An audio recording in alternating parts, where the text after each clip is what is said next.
உயிர்த்தெழுந்த இயேசு கிறிஸ்துவின் வல்லமை ஊழியங்கள் வழங்கும் வசனப் பெட்டகம்.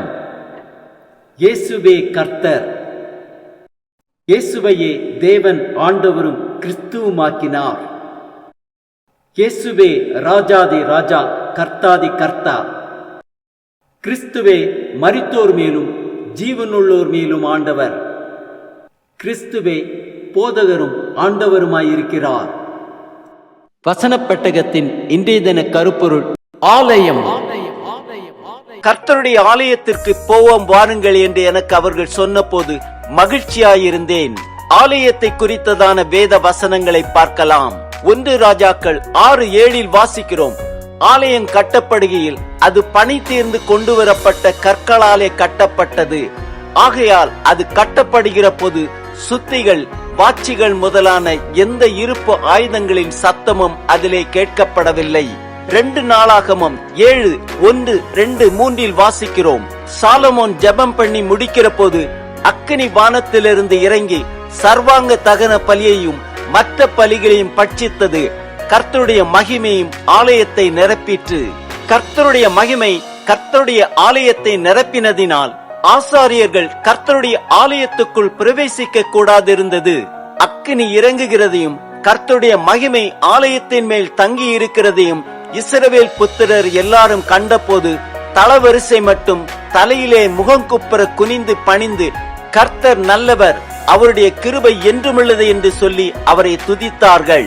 சங்கீதம் 5:7 வாசிக்கிறோம். நானோ உமது மிகுந்த கிருபையினாலே உமது ஆலயத்துக்குள் பிரவேசித்து உமது பரிசுத்த சன்னதிக்கு நேரே பயபக்தியுடன் பணிந்து கொள்வேன். சங்கீதம் 27:4 வாசிக்கிறோம். கர்த்தரிடத்தில் ஒன்றை நான் கேட்டேன், அதையே நாடுவேன். நான் கர்த்தருடைய மகிமையை பார்க்கும்படியாகவும் அவருடைய ஆலயத்தில் ஆராய்ச்சி செய்யும்படியாகவும் நான் என் ஜீவனுள்ள நாளெல்லாம் கர்த்தருடைய ஆலயத்தில் தங்கியிருப்பதையே நாடுவேன். சங்கீதம் 18:6 வாசிக்கிறோம். எனக்கு உண்டான நெருக்கத்திலே கர்த்தரை நோக்கி கூப்பிட்டு என் தேவனை நோக்கி அபயமிட்டேன். தமது ஆலயத்திலிருந்து என் சத்தத்தை கேட்டார். என் கூப்பிடுதல் அவர் சந்நிதியில் போய் அவர் செவிகளில் ஏறிற்று. சங்கீதம் 84:10 வாசிக்கிறோம். 1000 நாளை பார்க்கலும் உமது பிரகாரங்களில் செல்லும் ஒரே நாள் நல்லது. ஆகாமிய கூடாரங்களில் வாசமாய் இருப்பதை பார்க்கலும் என் தேவனுடைய ஆலயத்தின் வாசற்படியில் காத்திருப்பதையே தெரிந்து கொள்வேன். சங்கீதம் 92:13 வாசிக்கிறோம்.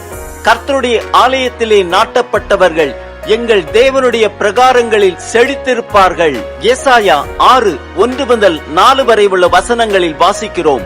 உசியா ராஜா மரணமடைந்த வருஷத்தில் ஆண்டவர் உயரமும் உன்னதமுமான சிங்காசனத்தின் மேல் வீற்றிருக்க கண்டேன். அவருடைய வஸ்திர தொங்கலால் தேவாலயம் நிறைந்திருந்தது. சேராபீன்கள் அவருக்கு மேலாக நின்றார்கள். அவர்களில் ஒவ்வொருவனுக்கும் அவ்வாறு செட்டைகள் இருந்தன. அவனவன் 2 செட்டைகளால் தன் முகத்தை மூடி, 2 செட்டைகளால் தன் கால்களை மூடி, 2 செட்டைகளால் பறந்து ஒருவரை ஒருவர் நோக்கி, சேனைகளின் கர்த்தர் பரிசுத்தர், பரிசுத்தர், பரிசுத்தர், பூமி அனைத்தும் அவருடைய மகிமையால் நிறைந்திருக்கிறது என்று கூப்பிட்டு சொன்னார்கள். கூப்பிடுகிறவர்களின் சத்தத்தால் வாசல்களின் நிலைகள் அசைந்து ஆலயம் புகையினால் நிறைந்தது. ஏசாயா 56:7 வாசிக்கிறோம். நான் என் பரிசுத்த பர்வதத்துக்கு கொண்டு வந்து என் ஜெப வீட்டிலே அவர்களை மகிழ பண்ணுவேன். அவர்களுடைய சர்வாங்க தகன பலிகளும் அவர்களுடைய பலிகளும் என் பலிபீடத்தின் மேல் அங்கீகரிக்கப்பட்டிருக்கும். என்னுடைய வீடு சகல ஜனங்களுக்கும் ஜெப வீடு எனப்படும். ஆகாய் 2:9 வாசிக்கிறோம். முந்தின ஆலயத்தின் மகிமையை பார்க்கிலும் இந்த பிந்தின ஆலயத்தின் மகிமை பெரிதாயிருக்கும் என்று சேனைகளின் கர்த்தர் சொல்லுகிறார். இவ்விடத்திலே சமாதானத்தை கட்டளையிடுவேன் என்று சேனைகளின் கர்த்தர் உரைக்கிறார் என்று சொல்லின்றார். அப்போஸ்தலர் 5:42 வாசிக்கிறோம். தினந்தோறும் தேவாலயத்திலேயும் வீடுகளிலேயும் இடைவிடாமல் உபதேசம் பண்ணி இயேசுவே கிறிஸ்துவென்று பிரசங்கித்தார்கள். அப்போஸ்தலர் 2:46-47 வாசிக்கிறோம். அவர்கள் ஒருமனப்பட்டவர்களாய் தேவாலயத்திலே அனுதினமும் தரித்திருந்து வீடுகள் தோறும் அப்பம் பிட்டு மகிழ்ச்சியோடும் கபடமில்லாத இருதயத்தோடும் போஜனம் பண்ணி தேவனை துதித்து ஜனங்கள் எல்லாரிடத்திலும் தயவு பெற்றிருந்தார்கள். ரட்சிக்கப்படுகிறவர்களை கர்த்தர் அனுதினமும் சபையில் சேர்த்து கொண்டு வந்தார். 1 கொரிந்தியர் 6:19-20 வாசிக்கிறோம், உங்கள் சரீரமானது நீங்கள் தேவனாலே பெற்றும் உங்களில் தங்கியும் இருக்கிற பரிசுத்த ஆவியினுடைய ஆலயமாய் இருக்கிறதென்றும் நீங்கள் உங்களுடையவர்கள் அல்லவென்றும் அறியீர்களா? கிரயத்துக்கு கொல்லப்பட்டீர்களே, ஆகையால் தேவனுக்கு உடையவைகளாகிய உங்கள் சரீரத்தினாலும் உங்கள் ஆவியினாலும் தேவனை மகிமைப்படுத்துங்கள்.